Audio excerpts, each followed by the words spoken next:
포터 사장 박재현입니다. 이곳 타지키스탄에 방문하게 돼서 매우 기쁘고 특히 이 두산배에 오게 된 배경은 글로벌 문제 해결과 지속 가능한 물 관리를 위한 논의를 위해서 UN 워터 고위급 회담이 있습니다. UN 워터 고위급 회담에 참석하게 되었습니다. Assalomu alaykum, nomi man Parchayon, man ro'bari shirkati K-Water Jumhuriy Koreya ҳастам ки сабаби ба Ҷумҳурии Тоҷикистон сафар кардани мо ин аз иштирок ки дар сатҳи олии оиди форуми об, проблемаҳои ҳалли оби ки байналмилалӣ ки аст, барои иштирок ба Тоҷикистон сафар кардам.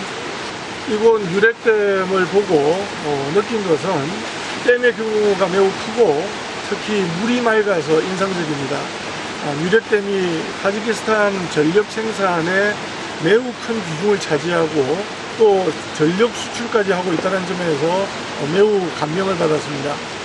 타지키스탄은 중앙아시아에서 가장 수자원이 풍부한 나라이고 수력 에너지 잠재력이 아주 큰 만큼 앞으로 향후 개발 가능성이 충분하다고 생각을 합니다.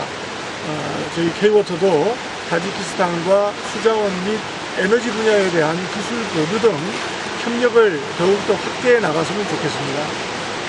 имрӯз ман аз нерӯгои барқии оби норак дидан кардам ва нерӯгои барқи хеле нерӯгои калон аст ва обаш бенен оби соф аст ки ба ман бенен тасаввуроти хуб ба ман писанд омад ва ман фикр мекунам ки нерӯгои барқии норак барои истеҳсоли қувваи барқ дар ҷумҳурии Тоҷикистон яке ролҳои асосӣ ва муҳимро иҷро мебозад ва беғарз аз ин ҷумҳурии Тоҷикистон боз ба хориҷи кишвар қувваи барқро содирот менамоянд ки Тоҷикистон яке аз кишварҳои Осиёи Миёна ки буда тамоми зиёда аз 60% захираҳои обии Осиёи Миёна ки аз ҷумҳурии Тоҷикистон сарчашма мегиранд ва ҷумҳурии Тоҷикистон як гӯем барои рушди ояндаи иқтисоди ҷумҳурии Тоҷикистон як гӯем фахр ва як бойгарии хеле зиёд мебошад ва ширкати мо ширкати K-Water ҳам барои дар оянда дар соҳаи захираҳои об ва энергияи сабз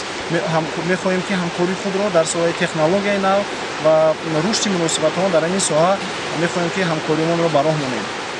имрӯз президенти ҷумҳурии Тоҷикистон муҳтарам Эмомалӣ Раҳмон дар дунё, дар ҷаҳон, дар самти ҳалли проблемаҳои обии дунё чӣ гуна нақш доранд? 사장님 계속 감사합니다. 사장님 한마디 더 추가로 여쭤보면은 저희 정경환 에오마니 라몬 대통령께서 세계 물 해결 문제에 대해서 많은 이니셔티브를 하는데 그거에 물 해결에 대한 그 기여 얼마 정도 기여를 하고 계시는지에 대해서 소감을 부탁드립니다. 오늘 이번에 두산배에서 열리는 UN 워터 고위급 회담은 타지키스탄에서 주도적으로 이니셔티브를 가지고 회담을 만들어낸 것으로 알고 있습니다. 이처럼 기후위기 시기에 타지키스탄이 이 중심이 돼서 선두적으로 이 물 문제를 해결하고자 하는 노력에 대해서 매우 공감하고 그 부분에 대해서 저희도 적극적으로 동참하고 협력할 의지가 있음을 말씀을 드리겠습니다.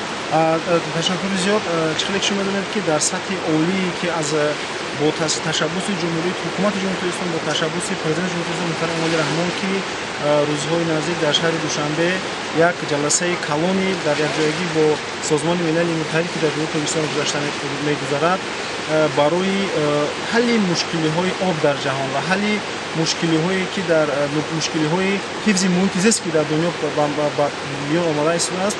ин ҳам як пешниҳоди хеле хуби ҳукумати ҷумҳурии Тоҷикистон ва президенти ҷумҳурии Тоҷикистон аст ки мо ҳам ҳамфикри ин ҷаноби олӣ ҳастем ва дар оянда дар ин соҳа мо низ дар якҷоягӣ барои ҳалли инчунин проблемаҳо бо пешниҳодҳо ва инициативае ки ҷумҳурии Тоҷикистон дорад, президенти ҷумҳурии Тоҷикистон мо дар якҷоягӣ ҳал мекунем.